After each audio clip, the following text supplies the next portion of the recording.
ছেলেটা খুব মেধাবী। ছেলেটা ক্লাসের ফার্স্ট বয়, কিন্তু দুঃখিনী মায়ের ছেলেকে নিয়ে সংসার। কত কষ্ট করে ছেলেকে নিয়ে সংসার চালান তিনি। মেধাবী ছেলে, ক্লাসের ফার্স্ট বয়, স্কুলে ভর্তি করানো হয়েছে ঠিকই, স্কুলের ড্রেসও কিনে দেওয়া হয়েছে ঠিকই, কিন্তু জুতো জোড়া আর কিনে দিতে পারেননি তিনি। মেধাবী ছেলে, ক্লাসের ফার্স্ট বয়, সেই জন্য সব টিচাররাও তাকে খুবই ভালোবাসেন। বিশেষ করে ক্লাস টিচার তো তাকে খুবই ভালোবাসেন, ক্লাস টিচারের একদম প্রিয় ছাত্র সে। তাই তার মনে খুবই কষ্ট। তিনি সবসময় দেখেন প্রত্যেকটা ছেলে জুতো পরে আসে, ওই একটাই ছেলে যে খালি পায়ে স্কুলে আসে। তার ভালো লাগে না, তিনি ভাবেন একজোড়া জুতো কিনে তিনি ছেলেটাকে দিয়ে দেবেন। কিন্তু মেধাবী ছেলে, ক্লাসের ফার্স্ট বয়, ভীষণ রকম আত্মসম্মান বোধদার, সে তো নেবে না কারোর দয়ার দান। তাই তার ক্লাস টিচার মনে মনে একটা বুদ্ধি বের করলেন। তিনি একদিন ক্লাসে এসে ছাত্রদের বললেন যে তোমাদের আমি 5টা অঙ্ক করতে দেব, তোমাদের মধ্যে যে সব অঙ্কগুলো করতে পারবে তার জন্য একটা উপহার আছে, এই জুতো জোড়া আমি তাকে উপহার হিসাবে দেব। তারপর তিনি 5টা অঙ্ক দিলেন। অনেক ছেলেই কিন্তু পেরে গেল।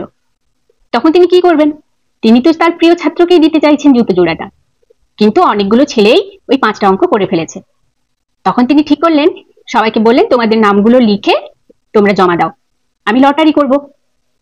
উপায় নেই তার কাছে, মনে মনে ভাবছেন এবার কি হবে, এবার যদি অন্য ছেলে নাম উঠে যায় তাহলে তো মুশকিল, তাও আর কিছু করার তো নেই। তো তিনি ঠিক করলেন যে লটারি করবেন।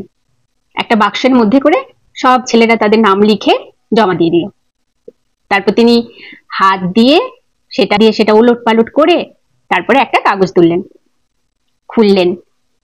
এমা অবাক, তিনি দেখলেন তাতে লেখা আছে তার প্রিয় ছাত্রের নাম।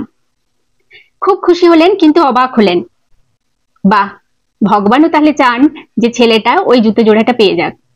কিন্তু তারপরেই তার হঠাৎ কি মনে হলো, তিনি ভাবলেন দেখি তো আরেকটা কাগজ খুলে দেখলেন তাতেও তার প্রিয় ছাত্রের নাম লেখা। এবার কিন্তু কেমন একটা মনে হচ্ছে। তখন তিনি একটার পর একটা কাগজ খুলতে লাগলেন, আর দেখলেন সবকটা কাগজেই তার সেই প্রিয় ছাত্রের নাম লেখা। এবার কিন্তু আর শিক্ষক অবাক নন, তার দু চোখ গড়িয়ে জলের ধারা। তিনি তখন কাঁদছেন, কিন্তু সেটা আনন্দের কান্না। তিনি ভাবছেন যে তার প্রিয় ছাত্র আসলে তার একার প্রিয় না, ও ক্লাসের প্রিয় ছাত্র, সে প্রিয় বন্ধু, সে সবার মন জয় করে নিতে পেরেছে। ছেলেটি কে বলুন তো? ছেলেটি শুধুমাত্র শিক্ষকের প্রিয় ছাত্র না, ছেলেটি পুরো ক্লাসের প্রিয় বন্ধু শুধু না, ছেলেটি হলো আমাদের সবার প্রিয়, আমাদের ভারতের নয়নের মণি কালামজি, যিনি তার জীবন দর্শন দিয়ে সারা জীবন ধরে অনেক কামাল করেছেন।